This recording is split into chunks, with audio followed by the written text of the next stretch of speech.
Idol Miguel, no, before tayo mag-start, tara muna kita. Ito ba yung kauna-unahan mo na Rigid MTB? Ito nga pambansang brand, Mountain Peak. Ito naman ay Ninja. Hindi ko lang matiyak kung anong klaseng Ninja to, kasi may unang Ninja, may Ninja 2 at saka yung 2022. Sa palagay mo, anong model pala nito? Red pambansang brand, Mountain Peak. Ito naman ay Mountain Peak RGF 627 27.5 na hindi suspension corrected. Striking to sa setup mo, no? Sa akin kasi 4080 laki. Kumbaga 5.1 nakakapagpadyak ka ng 4080, no? Magkaiba kasi yung gulong eh. Ano pala, pero ano, ito yung front tire mo, black cut na 1.95 na 27.5, no? Ito naman Kenda, 2.1 naman to. Pwede ba may share sa amin kung bakit magkaiba yung gulong mo? I don't ever slow up, no I don't take shit. I got no love for the fakeness. If you wanna play tough and wanna hate this, I'll always show up and make a statement. I don't ever slow up, no I don't take shit. I got no love for the fakeness. If you wanna play tough and wanna hate this, I'll always show up and make a statement. Everything I do so instinctive and so passionate. Every word I move so descriptive like an adjective. I got a vendetta against people who patented being negative when you should be getting after it. I got facts over tracks, this and that. Spitting slow, spitting fast. I could roast, I could gas. Think I'm okay at last, but I don't know if that can erase all the past. And the pettiness, a reflection of the emptiness. Hilarious, you think you're worth my time, you're delirious. Mysterious, because you hide behind a fake exterior. Inferior, you know I'll always be. Hello guys, magandang araw sa inyo. So nandito ulit ako sa Bermosa Sports Hub dito sa Imus, Cavite. So for this video naman po, so ibabadcheck naman natin itong Rigid MTB ni Idol Miguel Basiles. So i-check natin ngayon yung specs ng kanyang Rigid MTB. Kaya mag-start na tayo. So Idol Miguel, no, before tayo mag-start, tara muna kita. Ito ba yung kauna-unahan mo na Rigid MTB? Opo. Yan, so next question naman Idol, saan mo na regular na ginagamit to? Pang criterium po, tas pang ride. Pang long ride? Opo. Sa criterium, saan ka ba nagka-crip? Minsan po sa Yupeco, tas minsan po sa Burol. Meron pa bang, parang naalala ko yung Yupeco na yan eh. Parang yun ba yung sa may paliparan? Opo. Meron pa rin bang crit hanggang ngayon doon? Opo. Meron pa. Pero dati kasi yun yung sikat na sikat, no? Nung mga, siguro 2021, no? Saan pa yung isa? Sa Burol May. Sa Burol. Ano yun? Mga anong araw yun? Minsan po Saturday, minsan Sunday. Weekend. Okay. Pag long ride naman, saan ka naglo-long ride? Ano po? Huling long ride ko po Bataan. Bataan, layo. Saan yun? Sa Bagak. Bagak. Mga ilang kilometro kaya? Sigurado may higit 100 yan eh, no? Opo. Yun, kumbaga matitindi pala mga nire-ride nito ni Idol Miguel, no? Ito nga yung kanyang background sa kanyang Rigid MTB. So mag-start muna tayo sa kanyang XC Hardtail mountain bike frame. Ito nga pambansang brand, Mountain Peak. Ito naman ay Ninja. Hindi ko lang matiyak kung anong klaseng Ninja to, kasi may unang Ninja, may Ninja 2 at saka yung 2022. Sa palagay mo, anong model pala nito? Ninja 1 po ata. Yung unang model. Yan sa mga sa mga experts sa ganitong frame, paki-comment lang, no? Kasi yung kulay parang bagong model yung kulay. Ayan, aluminum 6061. Yan pang 27.5. Then yung size nito, size medium or size 16. Tapered yung head tube. Then yung cable routing, yung cable routing sa FD tsaka sa RD internal. External sa rim brakes. Yun nga baka nga unang model. Kasi yung alam ko yung 2022 model, all internal yun. Yan, pang BSA threaded na bottom bracket shell. Pang 31.6mm diameter na seat post. Quick release yung drop out. Then ang disc brake caliper mount naman yan is post mount. Next naman ito kanyang MTB rigid fork. Ito rin pambansang brand, Mountain Peak. Ito naman ay Mountain Peak RGF 627 27.5 na hindi suspension corrected. Ilalagay ko na lang sa screen yung crown vent at saka yung blade din dito. Aluminum 6061. Then since na ang dropout dito ay quick release, kaya ito ay straight, no? Straight or non-tapered nga, naglagay siya ng adapter para maging compatible dito sa tapered head tube ng Mountain Peak Ninja. Then ang disc brake caliper mount din naman yan is post mount. Next naman ito kanyang cockpit. Ito yung handlebar niya, no? Hungaw na 31.8mm diameter. Ang lapad ito nasa 580, no? Kasi sing lapad to ng tactical.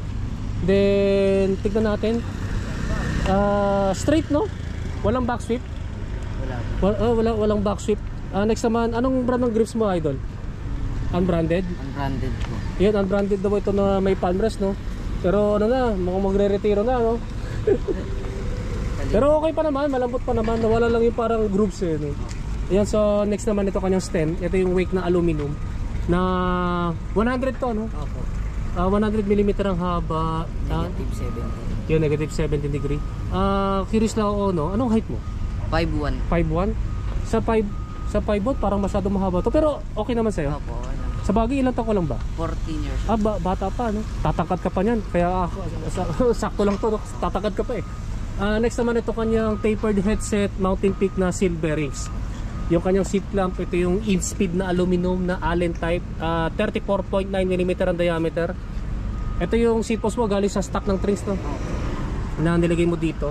350mm ang haba nito, 31.6mm ang taba.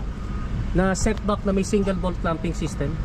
Ito naman kanyang saddle, Dewey U saddle na may butas sa gitna. Malambot and flexible, steel railings. Ano yung feedback mo dito sa saddle mo? Malambot po. Okay naman, no? Okay naman. Ito kasi siguro pinapark mo sa labas to, no? Kaya kumukunat yan. Normal yan sa isang saddle eh, kapag i-expose sa basa, init, pag nasa labas. Yan. Pero pwede pa to, no? Okay. Pero kung bibili ka ng saddle, anong brand? Na bago? Di ko po alam eh. Kaya hanap ka pa, no? Canvas ka muna, no? Yan, so next naman sa kanyang drivetrain. Yun nga, nakapambansang drivetrain to, 1x. So wala kayong makikita na front shifter, front derailleur at saka extra chain rings. Yung shifter niya L2A7 na 10 speed, no? Ito kanyang MTB crank. Ito yung pambansang MTB crank na I accept jant ko na Halotech. Yung bottom bracket ito ay Sagbit, no? Opo. Yan, Sagbit. 170mm ang crank arm, purpose built na pang 3x, bali 104 BCD sa dalawang chain rings, 1064 BCD para sa granny ring. Ito yung para sa akin striking to, no? Kasi 4080 laki. Kumbaga 5'1", nakakapagpadyak ka ng 4080, no? Kasi nga kung ano to, kasi kung lumang model to ng Mountain Peak Ninja, hindi issue itong 4080 dito sa yung haba ng spindle. Kasi kaya ako tinatanong kung bagong model ba yun. Kasi ang issue kasi sa mga bagong model ng Mountain Peak Ninja, yung 2022, masyado daw kasing malaki yung buka. Kapag kahit na nag-install sila ng maliliit na chainring ng mga 3080, masyado ng malapit doon sa chainstay. Ito kasi 4080, no. Sa 4080 na 1x narrow wide na chainring, ito yung clearance, no. Wala pa to under 2mm to, o lagpas lang ng konti ng 1mm. Yan yung frame niya, wala pang wala pang gasgas, no. Ayan, sa itsura kasi parang wala pang gasgas. Ay, meron na po. Saan? Dito po, pinentelpen. Pinentelpen mo lang. Nagka-chain drive ka na ba dyan? Hindi pa po. O sumasayad lang talaga yung chainring dun sa chainstay? Sumayad po nung pagkabaklas ko po. Nung nung tinanggal mo lang. Yun pala nangyari dun, no. Yun pala, no. Next naman, itong kanyang road bike clipless pedals. Anong brand pala nito? Look to, no? Opo. Yan, kasi wala nakalagay na parang wala na yung label. Itong kanyang chain, sinilip ko to kanina eh. Ano to eh, Bible na Bible Z10, 10 speed na chain. Yung sprocket nga ulit, anong brand nito dito? Sunshine to. Sunshine na 1142. Opo. Na MTB cassette. Yung kanyang MTB rear derailleur, ito yung L2A7 na 10 speed, no? So ito nga yung kanyang drivetrain setup ng kanyang MTB. Next naman sa wheelset niya, ito yung kanyang gulong, no? Magkaiba kasi yung gulong eh.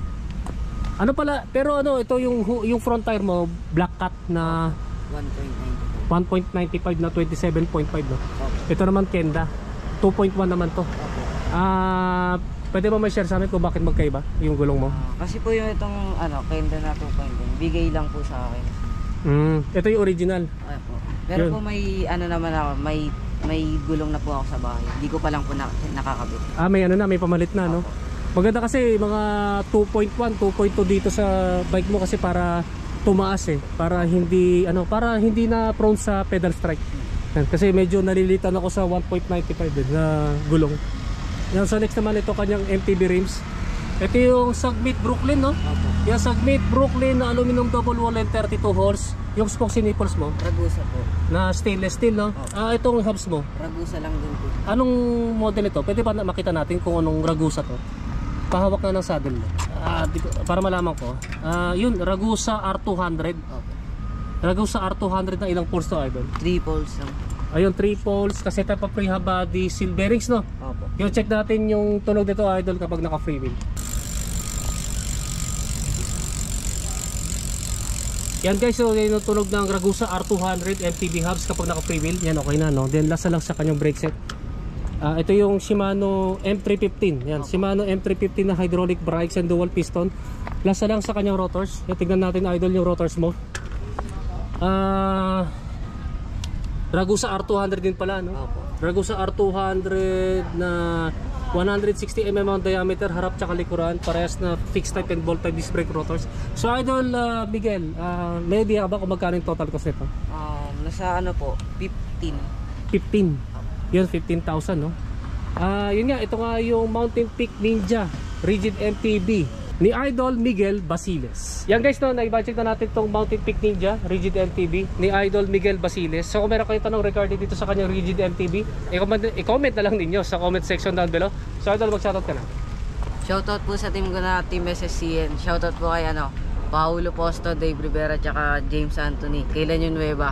Ayun, so salamat sa pag-budget ng MTB mo, no? Yan guys, maraming salamat sa inyong panonood. Then don't forget na i-subscribe yung aking YouTube channel. Paki-click na lang yung bell notification button para ma-totally notify kayo. Yan guys, maraming salamat sa inyo and ride safe po sa inyo.